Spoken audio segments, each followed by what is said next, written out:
Once upon a time, in the land of Canaan, there lived a boy named Joseph. He was Jacob's favorite son, and one day, Jacob gifted him a beautiful, colorful robe. But Joseph's brothers were not happy.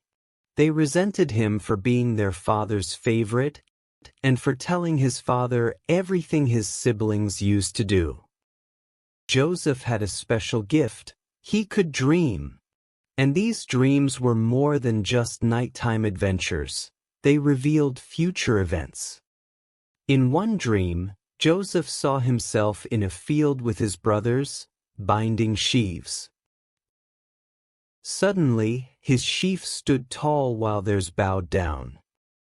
In another dream, Joseph saw the sun, the moon, and 11 stars bowing down to him. Joseph shared his dreams with his family, but they only grew more jealous. Jacob sent Joseph to check on his brothers. When they saw him coming in his colorful robe, they plotted to get rid of him. Reuben, the eldest, stepped in to save Joseph. "Let's just throw him in the cistern," he said, secretly planning to rescue him later.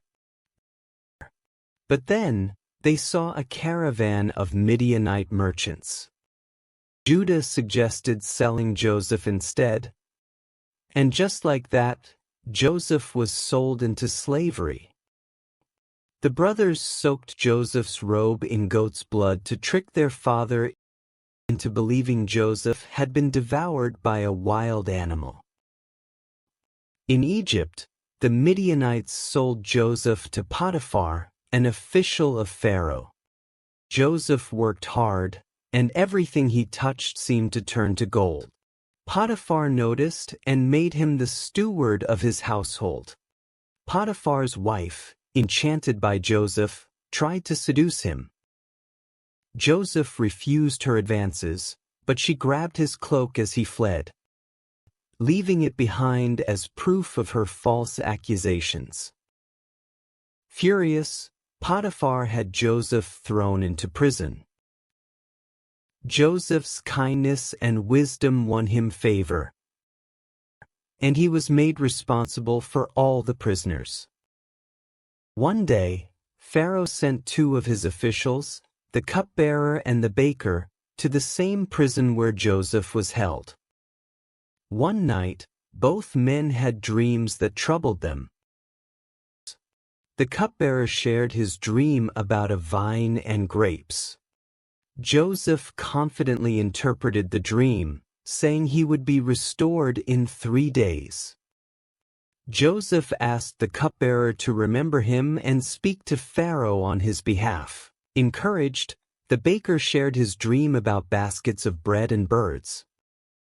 But the news was not good for him. Joseph revealed the baker's fate, predicting he would be hanged. And just as Joseph said, it came true.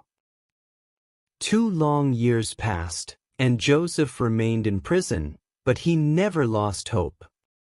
Then one night, Pharaoh had 2 troubling dreams about cows and wheat. In his second dream, Pharaoh saw ears of wheat, and again, the thin ones swallowed the fat ones.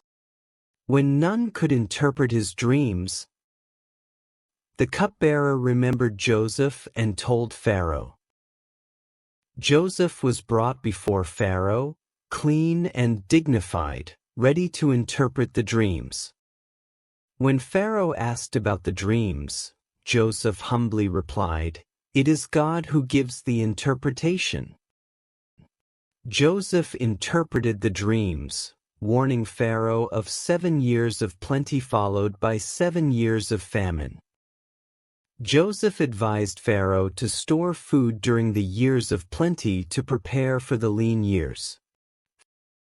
Pharaoh was impressed and appointed Joseph as the governor of Egypt. When the famine struck, Egypt was ready, and people from all over came to buy food. Among those seeking help were Joseph's own brothers, who bowed before him, not realizing it was him. Joseph recognized them and he asked them questions about their family. Joseph accused them of being spies, and they were thrown into prison for 3 days. On the 3rd day, Joseph proposed a plan. One brother would stay, and the others must bring back their youngest brother, Benjamin. When they returned home, they found their money returned in their sacks, increasing their fear.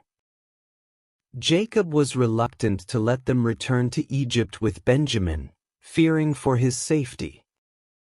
But hunger drove them back to Egypt. Judah promised to protect Benjamin, and they set off with gifts.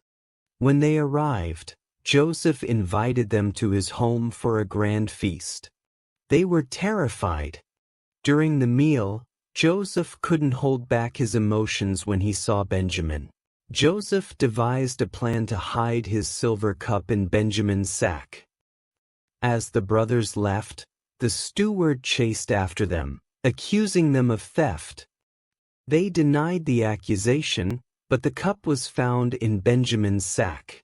Seeing their distress, Joseph could no longer hide his identity.